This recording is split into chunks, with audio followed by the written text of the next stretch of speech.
Greetings and welcome.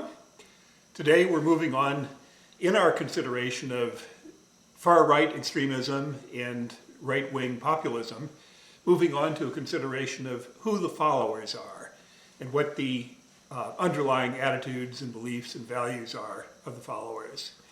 We've now seen through reading and some discussion of the works of Cass Moody and some other authorities, we have a working conception of the far right, the movements on the far right, which have mobilized so many millions of people in Europe, in India, and in the United States.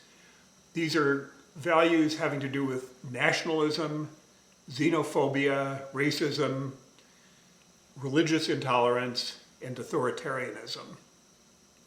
And as we've seen, the far right, the extreme right, exists in many countries. In fact, almost every European country, the United Kingdom, most Latin American countries, as well as the United States.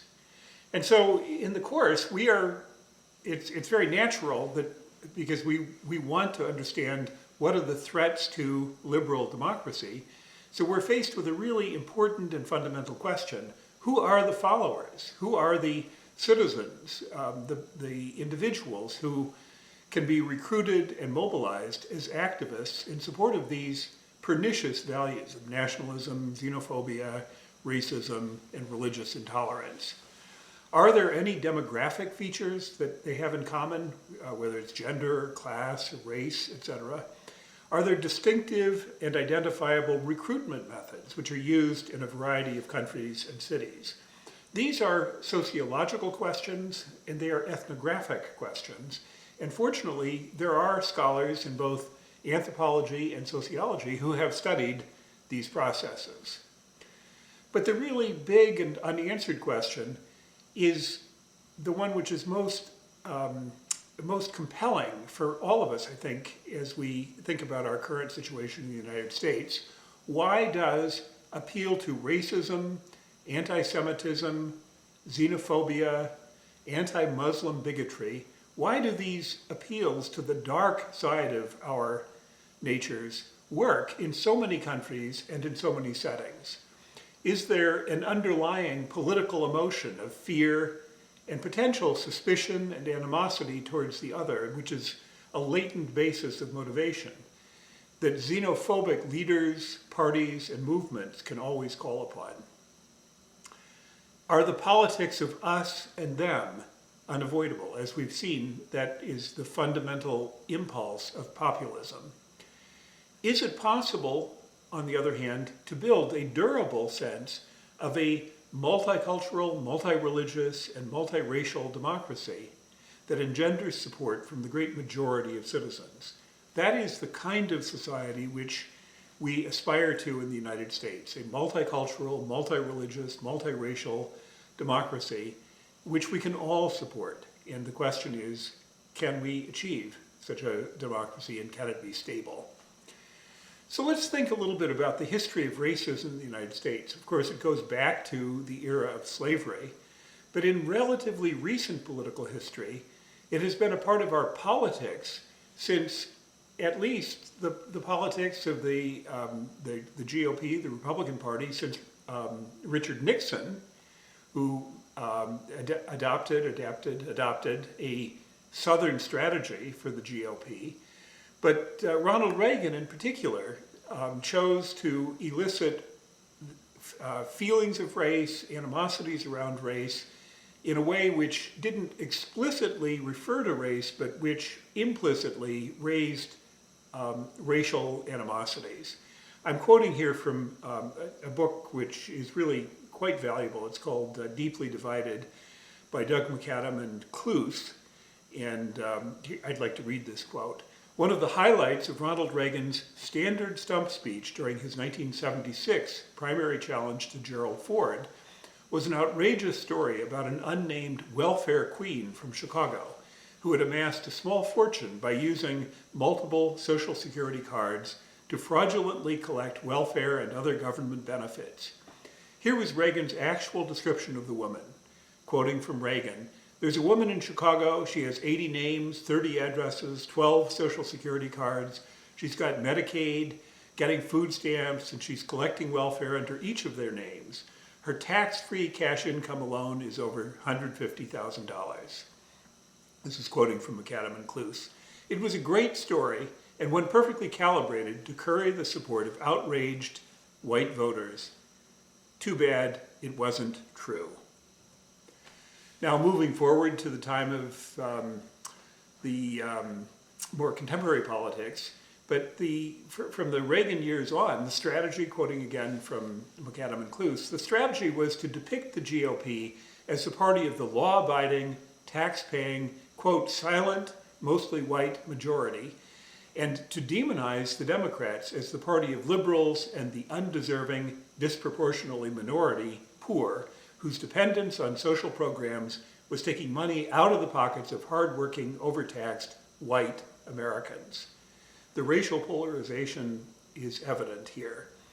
In analyzing public opinion research on the Tea Party, McAdam and Cluse find evidence of consistent underlying intolerance among supporters of the Tea Party, which they encapsulate with the social psychological concept of social dominance orientation, which we will be discussing in a week or two. In Deeply Divided, they make some comments about an upsurge in, quote, old-fashioned racism in the GOP during the Obama administration. And they ask the question. The question is, where did this upsurge in old-fashioned racism come from? Based on the best survey data on support for the Tea Party, it seems reasonable to credit the movement for at least some of the infusion of more extreme racial views and actions into American politics. We begin by considering the racial attitudes of Tea Party supporters and what that suggests about the animating racial politics of the movement wing of the Republican Party. In this, we rely on two sources of data: multi-state surveys of support for the Tea Party conducted by Parker and Barreto, and Abramowitz's analysis of the October 2010 wave of the American National Election Studies, which, by the way, are conducted at Institute for Social Research in Ann Arbor. Turning to another sociologist who has insight into the rise of right-wing populism, right-wing extremism, I would like to refer you to a book which you haven't been asked to read, but I'll just kind of quote from some parts of it. It's a book by the sociologist Jennifer Silva called Coming Up Short: Working Class Adulthood in an Age of Uncertainty. And she provides a sociological treatment of the generation born after 1970. And it's one of her premises, and I think it's a very credible premise, that every individual has a distinctive personality and an orienting set of values. And so we can ask the question, how do these features of personality and one's values take shape in the individual's development through the experiences of childhood, adolescence, and early adulthood? Silva studies the less privileged half of the millennial generation, those who are more typically unemployed and underemployed young people, mostly working class people, whom the past 15 years have treated harshly. And what she finds in this cohort, born in the late 70s, early 80s, is an insecure and precarious set of life circumstances and new modes of transition to adulthood.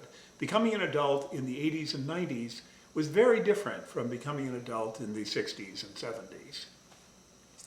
These social and economic insecurities of the 90s into the 2000s, these social insecurities breed dissatisfaction, grievance, resentment, fear, and anger. And as we will see when we read Just and Jest, this is partly about economics and about material well-being, but it is also about identity, respect, and having a place in the world. There is the idea that society has turned its back on us and our generation. Quoting from this book, experiences of powerlessness, confusion, and betrayal within the labor market, institutions such as education and the government, and the family teach young working class men and women they are completely alone, responsible for their own fates, dependent on outside help only at their peril. They are learning the hard way that being an adult means trusting no one but yourself. That is such a grim message. For Silva, the bleakness of this generation of young working class adults in both UK and the United States has structural causes: economic stagnation, dissolution of social safety nets, loss of decent industrial sector jobs, and the rise of insecure service sector jobs, such as we've seen in Michigan in the past 20 years, and neoliberalism as a guiding social philosophy that systematically turns its back on underclass young people. So we are very interested, we need to be interested in the question of recruitment.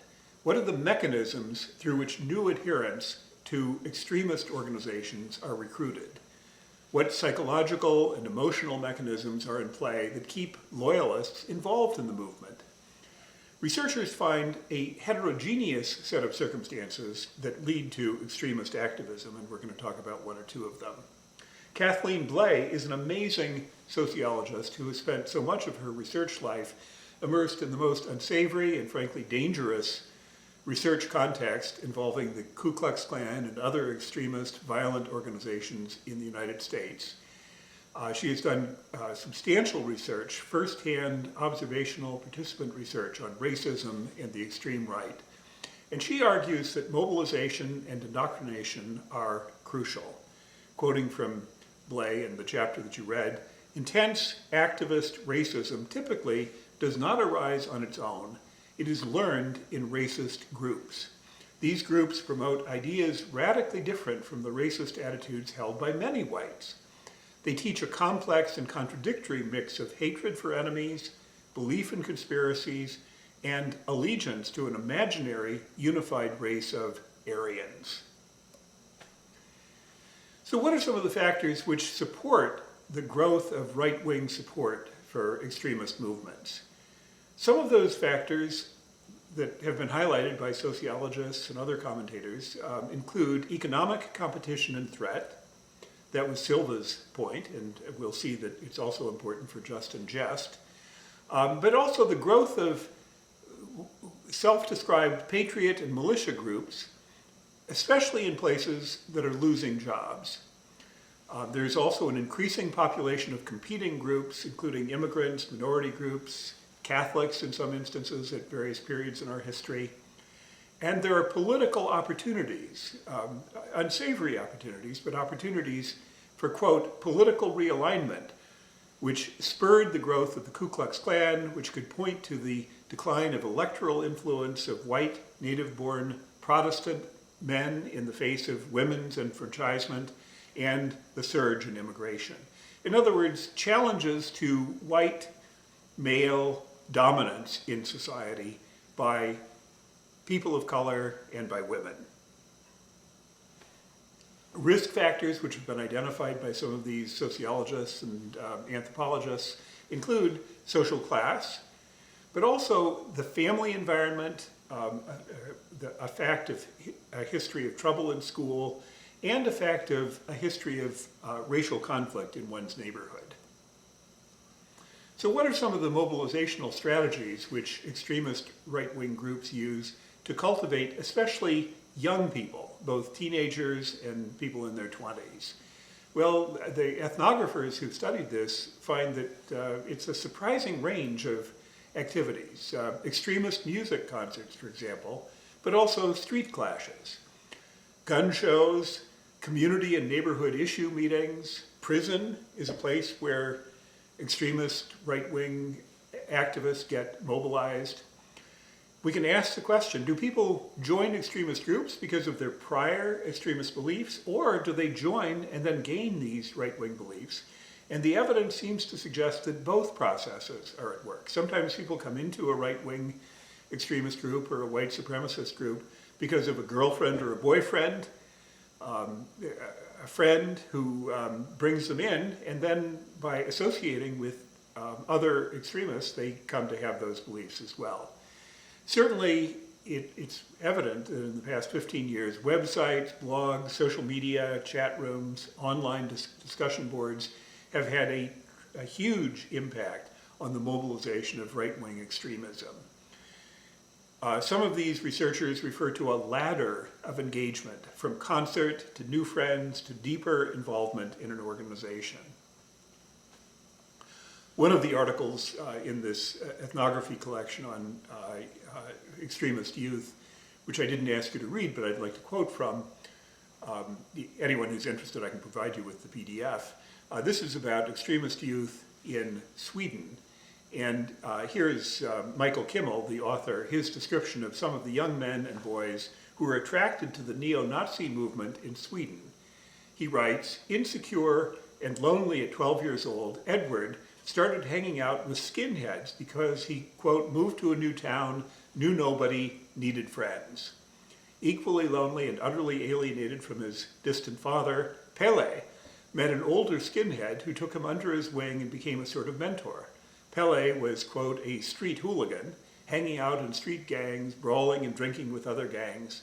Quote, my group actually looked down on the neo-Nazis because they weren't real fighters. Quote, all the guys had an insecure role as a man, said Robert. They were all asking, who am I? So issues about identity, having a group which valued one's participation, these seem to be a part of the mobilization of extremist right wing, especially teenagers. Moody gives us a more kind of general theoretical approach to understanding the rise of right-wing extremism by referring to both the supply and the demand for right-wing extremism in current Western democracies. And he suggests that the factors influence each other in a kind of a vicious circle. Political entrepreneurs or potential leaders of an extremist movement or party solicit followers based on messages, demonstrations, social media, and other efforts at communicating with potential followers. They put out the call for racist, semi-violent, white supremacist types of followers. So that's the supply of white supremacist and extremist political action organization. But a certain number of people in the population, both young and old, have developed grievances and a social psychology that makes them amenable to these appeals, and this constitutes the demand side. And then the really pernicious point is that as supply and demand reinforce each other, right-wing extremism and the movements which it stimulates grow. Thank you.